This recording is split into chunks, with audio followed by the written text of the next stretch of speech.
Hello दोस्तों, नमस्कार। मैं डॉक्टर मनीष सर अपने चैनल में आपका स्वागत करता हूं। आइए दोस्तों, आज हम लोग पढ़ते हैं प्रकाश तरंगों का व्यतिकरण के बारे में, जिसके अंतर्गत यंग का व्यतिकरण संबंधी दिक्रेखा छिद्र प्रयोग की चर्चा की जाएगी। ठीक है, तो इस हेडिंग में हम लोग पढ़ेंगे प्रकाश तरंगों का व्यतिकरण के बारे में और यंग का व्यतिकरण संबंधी दिक् रेखा छिद्र प्रयोग के बारे में। तो सबसे पहले हम लोग जानते हैं व्यतिकरण होता क्या है। देखिए, व्यतिकरण किसे कहते हैं पहले हम लोग यह समझेंगे। तो देखिए ध्यान से, जब समान आवृत्ति की, आवृत्ति कैसी होनी चाहिए? समान होनी चाहिए। जब समान आवृत्ति की दो प्रकाश तरंगें, जब समान आवृत्ति की दो प्रकाश तरंगें जो मूलतः एक ही प्रकाश स्रोत से आ रही हैं। समान आवृत्ति कब हो सकती हैं? जब निकलने वाली प्रकाश स्रोत जो है एक ही जगह से आ रही हो। जैसे यहाँ पे देखें, यह एक सोर्स है, प्रकाश स्रोत है यस, जहाँ से प्रकाश जा रही है। यहाँ से निकलने वाला प्रकाश जो होगा, सोर्स से निकलने वाला प्रकाश जो होगा समान आवृत्ति का होगा, समान आवृत्ति का होगा। ठीक है, और यह दो भागों में बढ़ जा रहा है। इसकी आवृत्ति और इसकी आवृत्ति दोनों की क्या होगी? समान होगी। क्यों होगी? क्योंकि एक ही प्रकाश स्रोत से निकल रहा है। तो जब समान आवृत्ति की दो प्रकाश तरंगें जो मूलतः एक ही प्रकाश स्रोत से आ रही हैं, एक साथ चलती हैं, ठीक है, एक ही प्रकाश स्रोत से आ रही हैं और एक साथ चलती हैं, तो माध्यम के कुछ बिंदुओं पर प्रकाश की तीव्रता अधिकतम हो जाती है और कुछ बिंदुओं पर न्यूनतम हो जाती है, लगभग अंधेरा हो जाता है। प्रकाश तरंगों की इस घटना को व्यतिकरण कहा जाता है। तो जब समान आवृत्ति की दो प्रकाश तरंगें एक ही स्रोत से आ रही हों, तो यह एक ही स्रोत है, इससे समान आवृत्ति की दो प्रकाश तरंगें आगे बढ़ रही हैं और यह, ठीक है, माध्यम में आगे बढ़ रही हैं और यहाँ पे एक पतला सा छिद्र है जिससे जाके टकरा रही हैं और यहाँ से बाहर निकल रही हैं, तरंगाग्र बना के बाहर निकल रही हैं। तो आप देख रहे हैं कुछ बिंदुओं पर ब्राइट, कुछ बिंदुओं पर चमक उत्पन्न हो जा रहा है और कुछ बिंदुओं पर डार्क उत्पन्न हो जाता है, डार्क, ब्राइट, डार्क, ब्राइट। तो कुछ बिंदुओं पर अंधेरा हो जाता है और कुछ बिंदुओं पर अधिकतम प्रकाश आ जाता है, चमक उत्पन्न हो जाती है। प्रकाश तरंगों की इस घटना को व्यतिकरण कहा जाता है। प्रकाश तरंगों की यह घटना क्या कहलाती है? व्यतिकरण कहलाती है। तो जब समान आवृत्ति की दो प्रकाश तरंगें जो मूलतः एक ही प्रकाश स्रोत से आ रही हैं, एक साथ चलती हैं, तो माध्यम के कुछ बिंदुओं पर प्रकाश की तीव्रता अधिकतम और कुछ बिंदुओं पर न्यूनतम होती है। प्रकाश तरंगों की इस घटना को व्यतिकरण कहा जाता है। ठीक है, जिसको फिगर में आप देख सकते हैं, यह एक स्रोत है, सोर्स है, जहाँ से प्रकाश तरंगें निकल रही हैं। ठीक है, और यहाँ पर यम पे दो भागों में बट रही हैं। ठीक है, यहाँ से आगे बढ़ रही हैं और यहाँ से आगे बढ़ रही हैं। ठीक है, लेकिन एक ही स्रोत से आ रही हैं, इसलिए इन दोनों की आवृत्ति क्या होगी? समान होगी। और जब ये बाहर निकलती हैं, माध्यम में आ रही हैं, तो आप देख रहे हैं कि कुछ बिंदुओं पर ब्राइटनेस आ जाता है, कुछ बिंदुओं पर जो है ब्राइटनेस उत्पन्न करती हैं और कुछ बिंदुओं पर डार्कनेस उत्पन्न करती हैं। इसी घटना को प्रकाश तरंगों का व्यतिकरण कहते हैं। ठीक है, अब यंग के प्रयोग की बात करते हैं। यंग ने इसको प्रयोग करके प्रूव किया, दिखाया। ठीक है, सर थॉमस यंग ने, ठीक है, डिफिनीशन तो हो गया, इसको मिटाते हैं।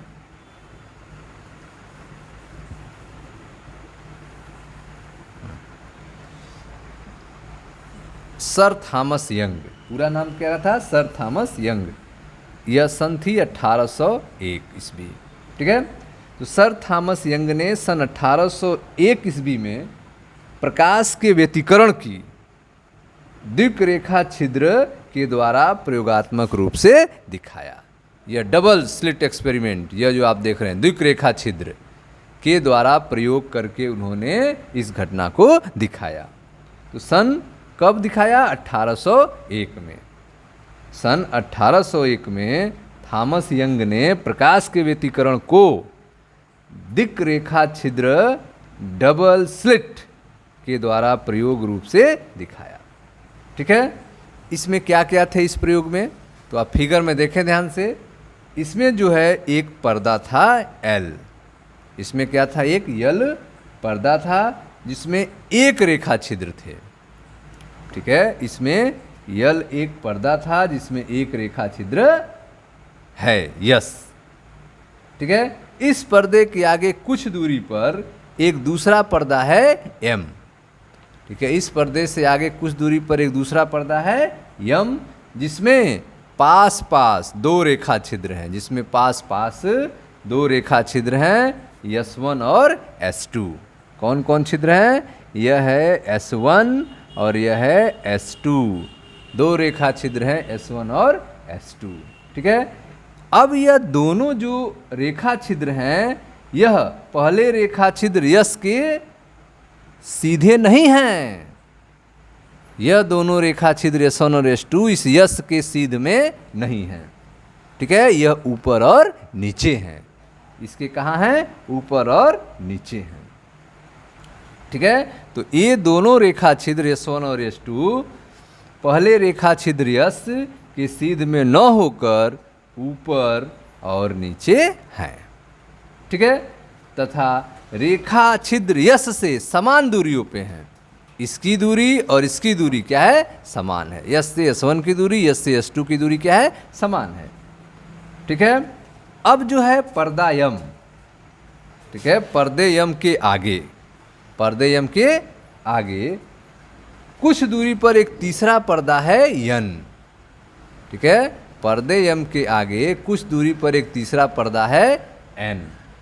ठीक है, ध्यान दें, जब रेखा छिद्र यस पर, जब रेखा छिद्र यस पर एक वर्णी मोनोक्रोमेटिक प्रकाश डालते हैं, एक वर्ण का, एक कलर का। ठीक है, तो जब रेखा छिद्र यस पर एक वर्णी प्रकाश डालते हैं तो पर्दे पर, यह आप देख रहे हैं जो पर्दा है यन, ठीक है, पर्दे पर समान चौड़ाई की दीप्ति और अदीप्ति, ब्राइट और डार्क एकांतर क्रम में दिखाई देने लगते हैं। ठीक है, तो जब पर्दे, ठीक है, जब स्रोत यस से एक वर्णी प्रकाश गुजरता है तो S1 और S2 से गुजरता हुआ आगे बढ़ता है, और यह पर्दा जो यन है इस पर bright dark, bright dark, bright dark, इस तरह से जो है एक पट्टी दिखाई देने लगती है। ठीक है, तो जब रेखा छिद्र यस पर एक वर्णी प्रकाश डालते हैं तो पर्दे पर समान चौड़ाई के, पर्दे पर समान चौड़ाई के दीप्त तथा अदीप्त पट्टियां एकांतर क्रम में दिखाई देती हैं। ठीक है, ब्राइट और डार्क बैंड जो हैं एकांतर क्रम में दिखाई देते हैं। ठीक है, अब यह जो आप देख रहे हैं, दीप्त पट्टी के स्थानों को B से लिखा गया है। दीप्त पट्टी के स्थान को क्या लिखा गया है, B, और अदीप्त पट्टी के स्थान को D से दिखाया गया है। ठीक है, ये जो पट्टियां आप देख रहे हैं इनको फ्रिंजे कहते हैं। इन पट्टियों को क्या कहते हैं, फ्रिंजेस कहा जाता है। जो ब्राइट डार्क पट्टियां हैं इनको कहते हैं फ्रिंजेज। ठीक है, और फ्रिंजों का यह समूह जो है दिक् रेखा छिद्र का व्यतिकरण प्रतिरूप कहलाता है। फ्रिंजों का समूह जो है यह दिक् रेखा छिद्र का व्यतिकरण पैटर्न कहलाएगा, इंटरफेरेंस पैटर्न कहलाता है। ठीक है, अब इसको बनता क्यों है इसके बारे में चर्चा की जाएगी। ठीक है, फ्रिंजों के बनने के तरंग सिद्धांत द्वारा व्याख्या किया जाएगा। यह फ्रिंज बना है, इसकी व्याख्या जो है तरंग सिद्धांत के आधार पर किया जाएगा। तो हम लोग जो है व्याख्या करेंगे किस आधार पर, तरंग सिद्धांत के आधार पर, तरंग वेव नेचर के बेस पे हम लोग व्याख्या करेंगे। ठीक है, तरंग सिद्धांत के आधार पर। तो रेखा छिद्र जो यस आप देख रहे हैं, यस से एक तरंगाग्र चलता है। यस से क्या चलता है, तरंगाग्र चलता है। रेखा छिद्र यस से एक तरंगाग्र चलता है, और जब यह तरंगाग्र पर्दे यम पर पहुंचता है जब यह तरंगाग्र कहाँ पहुँचता है, पर्दे यम पर पहुँचता है, तो रेखा छिद्र यस1 और यस2 एक नए प्रकाश स्रोत का कार्य करने लगता है। ठीक है, फ्रिंज बनने की व्याख्या आप कर रहे हैं किस आधार पर, तरंग सिद्धांत के आधार पर। ठीक है, आपने कहा कि रेखा छिद्र यस से एक तरंगाग्र चलता है, रेखा छिद्र यस से एक तरंगाग्र चलता है, और जब यह तरंगाग्र पर्दा यम पर पहुंचता है तो रेखा छिद्र यस1 और यस2 नए प्रकाश स्रोत का कार्य करने लगता है, और इसे ही क्या कहते हैं, द्वितीयक तरंगिकाएं कहते हैं। यस1 और यस2 जो है नए प्रकाश स्रोत का कार्य कर रहा है, इसे द्वितीयक तरंगिकाएं कहेंगे। यहाँ से द्वितीयक तरंगिकाएं निकलने लगेंगी। ठीक है, इनसे द्वितीयक तरंगिकाएं निकलकर प्रत्येक दिशा में चलने लगती हैं। ठीक है, अब ये तरंगिकाएं जो हैं, ठीक है, पर्दा यम और यन के बीच एक दूसरे से मिलती हैं। ये जो दोनों तरंगिकाएं यस1 यस2 से जो निकल रही हैं वह यम और यन के बीच में एक दूसरे से मिल रही हैं। ठीक है, एक दूसरे को काट रही हैं, एक दूसरे से मिल रही हैं, जैसा चित्र में आप देख रहे हैं। यस1 और यस2 को केंद्र मानकर, यस1 और यस2 को केंद्र मानकर, ठीक है, एक जो है कॉन्टिन्यूअस और एक डॉटेड लाइन खींचा गया है। देखें, यस1 और यस2 को केंद्र मानकर एक कॉन्टिन्यूअस और एक डॉटेड, एक कॉन्टिन्यूअस एक डॉटेड, फिर कॉन्टिन्यूअस फिर डॉटेड, फिर कॉन्टिन्यूअस डॉटेड, ऐसा खींचा गया है लाइन। यस1 और यस2 को केंद्र मानकर कॉन्टिन्यूअस तथा डॉटेड चाप खींचे गए हैं। ठीक है, जो कॉन्टिन्यूअस चाप है, जो क्या है, कॉन्टिन्यूअस, जो ब्लैक देख रहे हैं, डॉटेड नहीं है, जो कॉन्टिन्यूअस है, कॉन्टिन्यूअस चाप तरंगिकाओं के श्रृंग को प्रदर्शित करती हैं। जो कॉन्टिन्यूअस चाप है, ठीक है ना, यह जो ब्लैक एकदम डार्क देख रहे हैं, ब्लैक, यह क्या बताती हैं, तो कॉन्टिन्यूअस जो है वह तरंगिकाओं के श्रृंग को बताती हैं। श्रृंग मतलब क्रेस्ट्स को। ठीक है, क्रेस्ट को बताती हैं, तरंगिकाओं के श्रृंगों को बताती हैं। कौन सा लाइन, यह जो कॉन्टिन्यूअस लाइन है। ठीक है, कॉन्टिन्यूअस चाप तरंगिकाओं के क्रेस्ट अर्थात श्रृंगों को, और अविच्छिन्न लाइन, यह जो है डॉटेड लाइन जो है, अविच्छिन्न लाइन, ठीक है, यह जो है गर्तों को बताती है। यह किसको शो कर रही है, गर्तों को, यह थ्रो को से शो कर रही है। यह किसको बता रही है, थ्रो को। ठीक है, जैसे तरंग चलता है तो ऐसे चलता है तरंग। ठीक है ना, तो यह जो ऊंचा आप देख रहे हैं यह क्रेस्ट है। ठीक है, यह क्या, इसको क्या बता रहा है, क्रेस्ट को बता रहा है, और यह क्या है, गर्त को बता रहा है। ठीक है ना, गर्त, क्रेस्ट, गर्त। ठीक है ना, क्रेस्ट और गर्त, क्रेस्ट गर्त, इसको शो कर रहा है।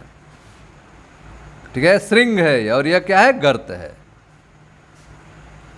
तो जो कॉन्टिन्यूअस लाइन है वह किसको बता रहा है, क्रेस्ट को बता रहा है, और जो डिसकॉन्टिन्यूअस लाइन है वो किसको बता रहा है, गर्त को बता रहा है फिगर में। ठीक है, जिन स्थानों पर एक तरंगिका का श्रृंग दूसरे के श्रृंग से, जिस जगह पर एक का श्रृंग दूसरे के श्रृंग से, या एक का गर्त दूसरे के गर्त से, ठीक है, जिन स्थानों पर एक तरंगिका का श्रृंग दूसरे के श्रृंग से अथवा एक का गर्त दूसरे के गर्त से मिलता है, उन स्थानों पर दोनों तरंगिकाएं एक ही कला में होती हैं। ठीक है, जब एक का श्रृंग दूसरे के श्रृंग से मिलेगा तो कला क्या होगी, समान होगी। कला क्या होगी, समान होगी। जब एक का गर्त दूसरे के गर्त से मिलेगा तो उस कंडीशन में कला क्या होगी, समान होगी, समान कला में होंगे, सेम फेज में होंगे। ठीक है, तो जिन स्थानों पर एक तरंगिका का श्रृंग दूसरे के श्रृंग से अथवा एक का गर्त दूसरे के गर्त से मिलता है, उस स्थान पर दोनों तरंगिकाएं एक ही कला में होती हैं। ठीक है, उन स्थानों पर परिणामी आयाम जो आएगा, उन स्थानों पर परिणामी आयाम दोनों तरंगिकाओं के आयाम के योग के बराबर होता है। समान कला में होंगी उन स्थानों पर परिणामी आयाम दोनों तरंगिकाओं के आयामों के योग के बराबर होता है। ठीक है। और प्रकाश की तीव्रता जो है यहाँ पर अधिकतम होती है, वहाँ पे ब्राइटनेस आएगा। वहाँ पर प्रकाश की तीव्रता क्या होगी? अधिकतम होगी, वहाँ पे ब्राइटनेस आएगा। ब्राइटनेस कब आएगा? जब श्रृंग श्रृंग से मिलेंगे, जब गर्त गर्त से मिलेंगे, अर्थात समान कला में होंगे, तो वहाँ पे ब्राइटनेस आएगा, वहाँ पे चमक दिखाई देगी। ठीक है ना। चित्र में ऐसे चमक को यहाँ पे सर्किल के रूप में दिखाया गया है। इन्हें मिलाने वाली रेखाएं प्रस्पंद रेखाएं कहलाती हैं। इनको जो मिलाने वाली रेखाएं हैं इनको क्या कहते हैं? प्रस्पंद रेखाएं कहते हैं। मिलाने वाली रेखाओं को प्रस्पंद रेखाएं कहते हैं, एंटी नोडल लाइंस कहते हैं। ठीक है। प्रस्पंद रेखाएं कहते हैं, अंग्रेजी में कहेंगे anti nodal lines. Anti nodal lines इनको कहते हैं। ठीक है। इनको मिलाने वाली रेखाओं को। ठीक है। अब आते हैं इसके विपरीत। जिन स्थानों पर एक रेखा छिद्र से उत्पन्न तरंगिकाओं के श्रृंग, एक रेखा छिद्र से उत्पन्न तरंगिकाओं के श्रृंग दूसरे रेखा छिद्र से उत्पन्न तरंगिकाओं के गर्त से मिलते हैं। जब श्रृंग किससे मिले? गर्त से। ठीक है। एक रेखा छिद्र का श्रृंग दूसरे रेखा छिद्र के गर्त से मिलता हो, उन स्थानों पर तरंगिकाएं विपरीत कला में होती हैं। उन स्थान पर तरंगिकाएं क्या होंगी? विपरीत कला में होंगी। उस स्थान पर तरंगिकाएं क्या होंगी? विपरीत कला में होंगी। ठीक है। सेम कला में नहीं होंगी, विपरीत कला में होंगी। जब एक का श्रृंग दूसरे के गर्त से मिलेगा, उस जगह पर तरंगिकाएं विपरीत कला में होती हैं। उन स्थानों पर परिणामी आयाम दोनों तरंगिकाओं के आयाम के अंतर के बराबर होता है। परिणामी आयाम किसके बराबर होगा? तरंगिकाओं के अंतर के बराबर होता है परिणामी आयाम। कब? जब एक स्रोत का श्रृंग दूसरे स्रोत के गर्त से मिलता है, उस समय कला क्या होगी? विपरीत कला में होगी। और ठीक है, आयाम जो है अंतर के बराबर होगा। ठीक है। अब जो है यदि तरंगिकाएं का आयाम एक दूसरे के बराबर हों, यदि तरंगिकाओं का आयाम एक दूसरे के बराबर हो तो इन बिंदुओं पर परिणामी आयाम शून्य होता है। यदि तरंगिकाओं का आयाम एक दूसरे के बराबर हो तो इन बिंदुओं पर परिणामी आयाम शून्य होता है। वहाँ प्रकाश की तीव्रता शून्य होती है। वहाँ प्रकाश की तीव्रता क्या होगी? शून्य होगी, जिसको डार्क से दिखाया गया है। यह डार्क डार्क डार्क, वहाँ पर प्रकाश की तीव्रताएं शून्य होंगी। और इसको काले बिंदुओं से, यहाँ देखें रेड बिंदुओं से हमने इसको दिखाया है।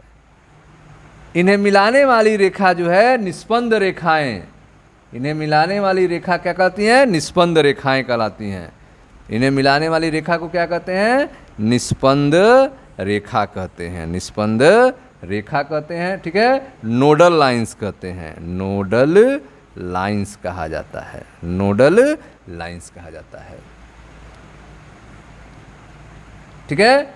इसलिए ठीक है, अतः पर्देयन पर दीप्त अदीप्त दीप्त अदीप्त दीप्त अदीप्त, यह जो है बैंड दिखाई देता है, पट्टी दिखाई देता है।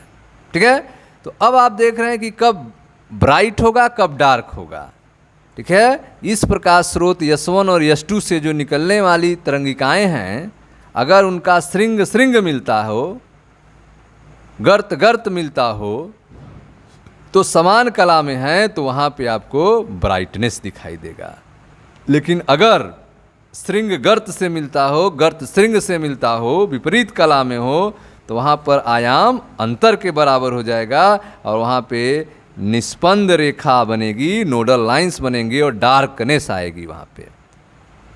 और जब श्रृंग श्रृंग गर्त गर्त मिलेंगे, आयाम का मान बढ़ जाएगा और वहाँ पे प्रस्पंद रेखा बनेगी, जिसे एंटी नोडल लाइंस कहते हैं, और वहाँ पे ब्राइटनेस आएगा। ठीक है। अब चूंकि व्यतिकरण जो है तरंगों का एक अभिलाक्षणिक गुण है। व्यतिकरण क्या है? तरंगों का एक अभिलाक्षणिक गुण है। प्रकाश में व्यतिकरण का होना जो है प्रकाश की तरंग प्रकृति का समर्थन करता है। ठीक है। अब जो है यदि हम रेखा छिद्र यस पर बारी बारी से, यहाँ से रेखा छिद्र यस पर बारी बारी से अलग अलग रंग का प्रकाश डालें तो यह जो पट्टियाँ आप देख रहे हैं, दीप्त पट्टियाँ, ठीक है, उन्हीं रंगों की दिखाई देंगी जिन रंग से यहाँ सोर्स से डालेंगे प्रकाश। सोर्स से जिस प्रकाश की लाइट जाएंगे पट्टियाँ भी उसी कलर की दिखाई देगी। ठीक है। अलग अलग रंगों के प्रकाश से बनी पट्टियों की चौड़ाई अलग अलग होती है। अलग अलग रंगों से बनी प्रकाश के पट्टियों की चौड़ाई क्या होगी? अलग अलग होगी। ठीक है। लाल प्रकाश के तरंगदैर्घ्य जो है नीले प्रकाश के तरंगदैर्घ्य से बड़ा होता है। लाल प्रकाश का तरंगदैर्घ्य जो होगा वह नीले प्रकाश के तरंगदैर्घ्य से बड़ा होता है। ठीक है। तो यह था आपका प्रकाश तरंगों के व्यतिकरण के बारे में। ठीक है। यंग का व्यतिकरण संबंधी द्विरेखा छिद्र प्रयोग, जिसको आपने प्रकाश के तरंग सिद्धांत के आधार पर इसको समझाया, यह जो है क्यों होता है।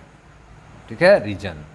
अब हम लोग मिलते हैं नेक्स्ट वीडियो में, जहां हम लोग पढ़ेंगे फ्रिंज चौड़ाई नापकर प्रकाश का तरंगदैर्घ्य कैसे ज्ञात किया जाता है। मिलते हैं नेक्स्ट वीडियो में। Thank you.